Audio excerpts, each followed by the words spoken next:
Sir, ये BJP सरकार जब से सत्ता में आई है तब से आपको ऐसा लगता है कि वो ऐसे इश्यूज़ पर काम कर रही है जो अक़लियत से जुड़ा हुआ होता है और जिसमें कहीं ना कहीं राजनीति होती है।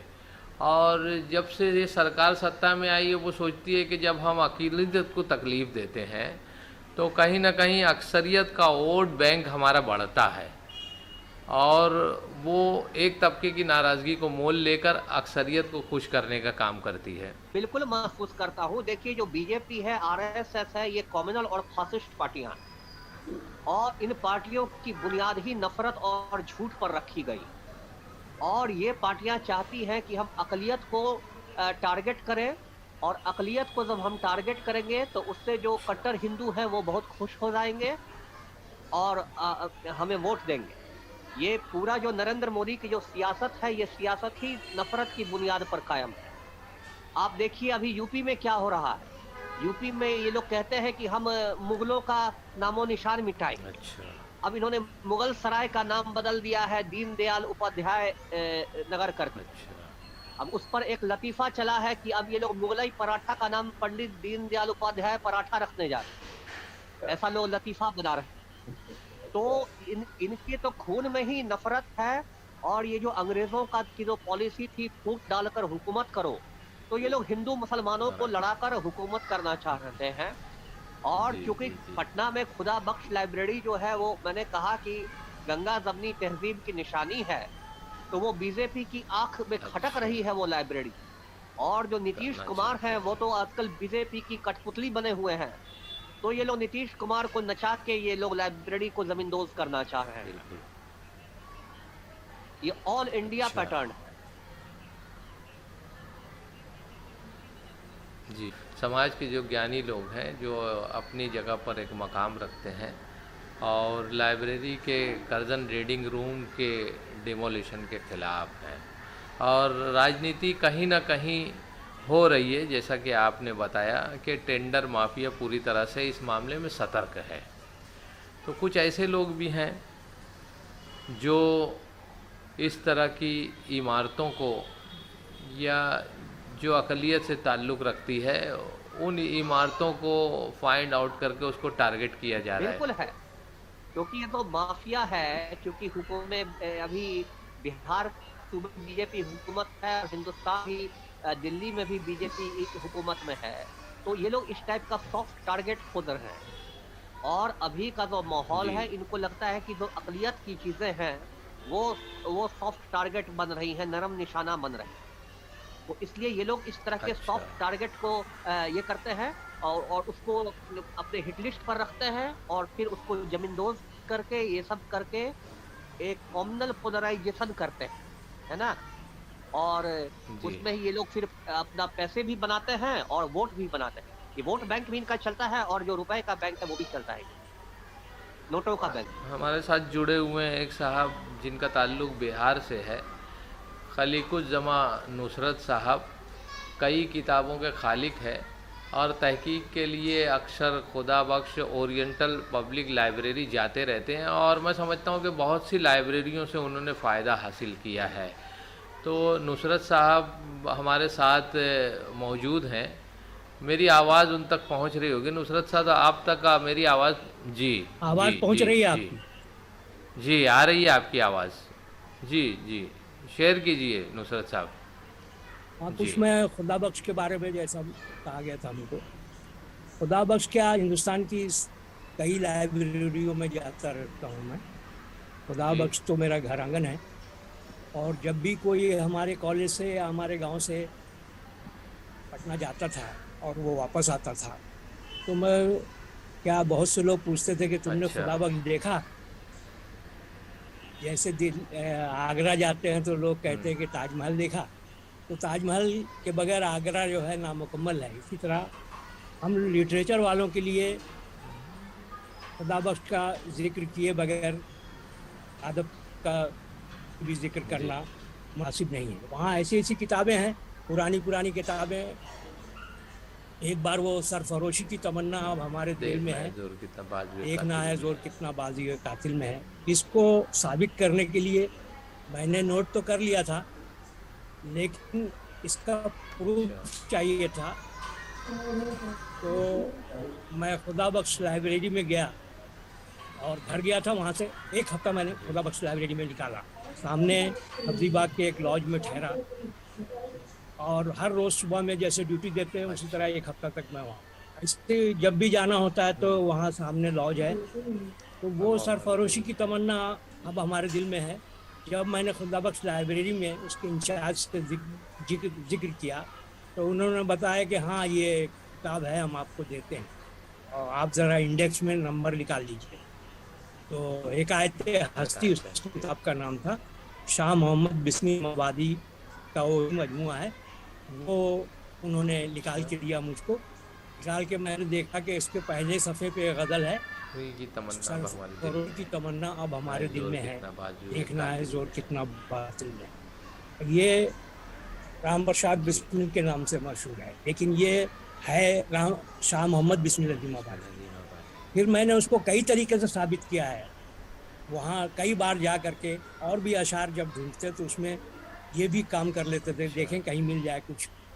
तो एक जगह मैंने एक किताब वहाँ से निकलवाई, तो पढ़ते पढ़ते लगा कुल्लू मिला के इनके उस्ताद थे, उस्ताद मतलब स्कूल के टीचर थे बख्शी। तो वो प्रूफ, अच्छा ये मैंने उनसे कहा कि भाई मुझको ज़ेरस दे दीजिए इस पेज की।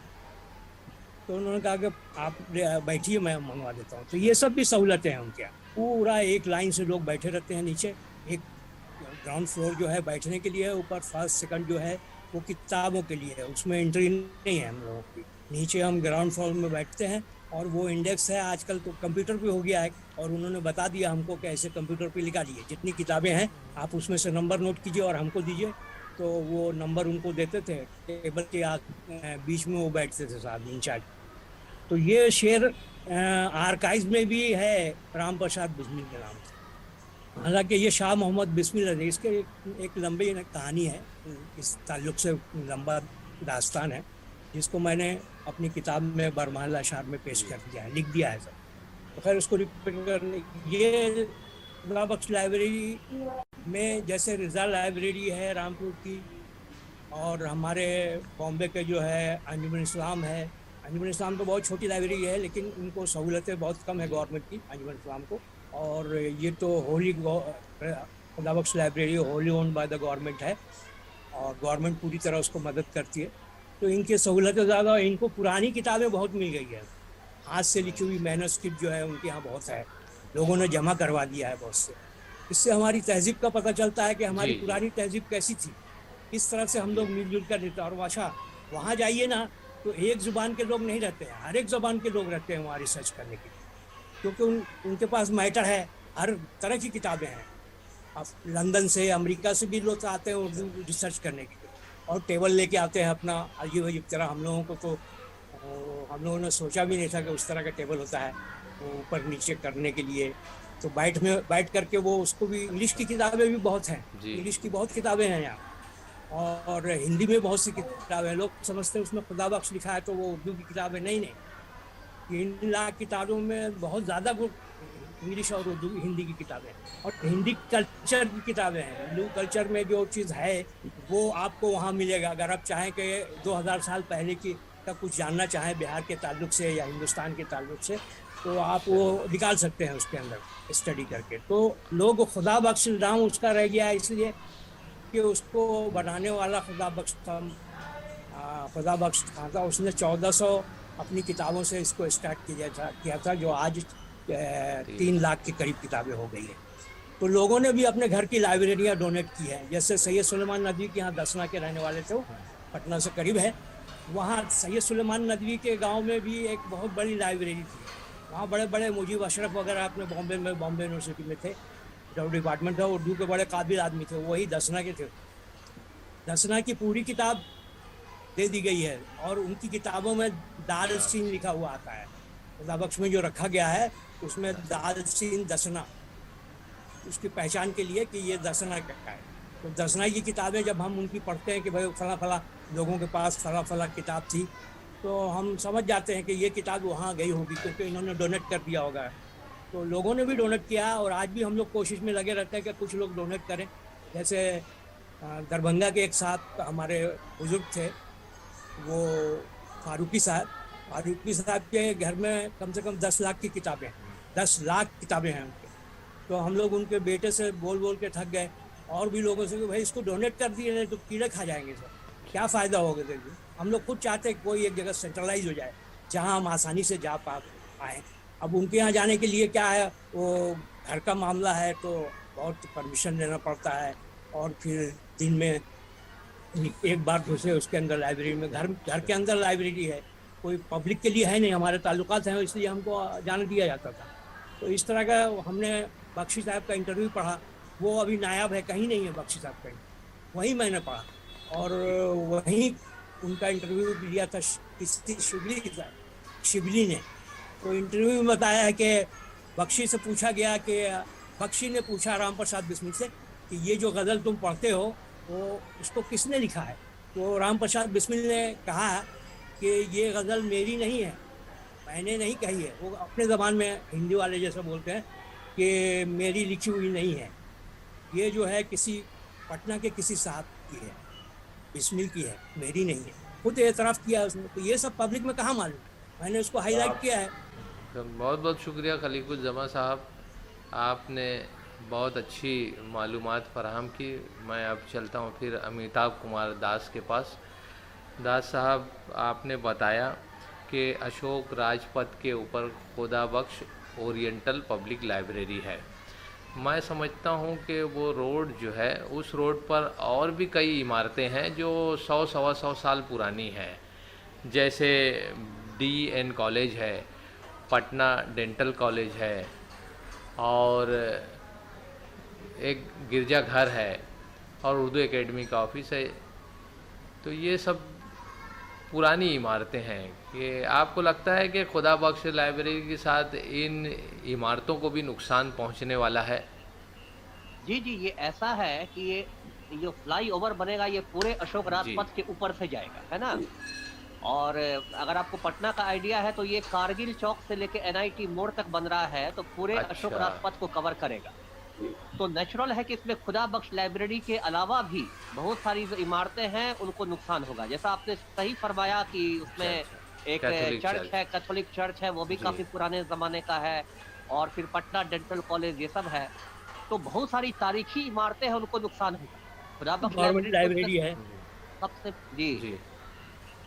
तो ये कहने का मतलब मेरा, और आप जानते हैं ये अशोक राजपथ है, आप जानते हैं ये 2500 साल पुरानी सड़क है।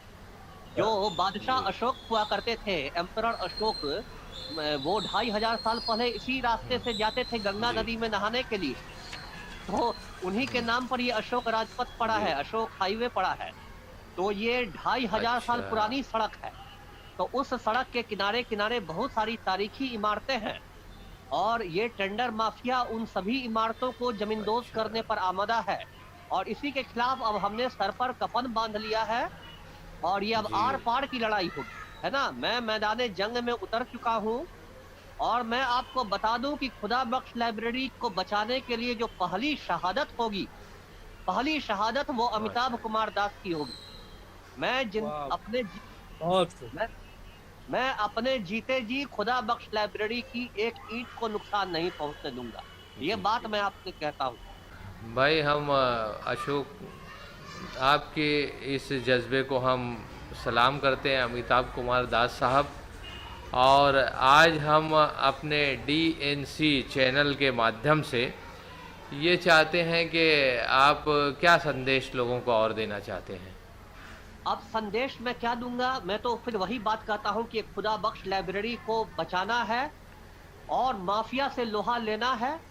और फिर आज बिस्मिल अजीमाबादी की ही वो गजल को याद करना है कि सरफरोशी की तमन्ना अब हमारे दिल में है, देखना है जोर कितना बाजुए कातिल में, है ना। मैं नीतीश कुमार को ललकारता हूं कि खुदा बख्श लाइब्रेरी की एक ईंट को नुकसान पहुंचा कर दिखा दे। अब हमारे दिल में सरफरोशी की तमन्ना है। बहुत शुक्रिया सर, आपने DNC डेली न्यूज़ चैनल में बड़ी अच्छी बातें की। फिर कभी कोई ऐसा मौका रहा तो आपकी इस तहरीक को बढ़ावा देने के लिए हम आपसे फिर संपर्क करेंगे। और हम बिल्कुल खुदा बख्श ओरिएंटल पब्लिक लाइब्रेरी के साथ खड़े हैं और आपकी आवाज़ को हम दूर तक पहुंचाकर हम यही चाहेंगे कि लाइब्रेरी को किसी भी तरह का कोई नुकसान न पहुंचे।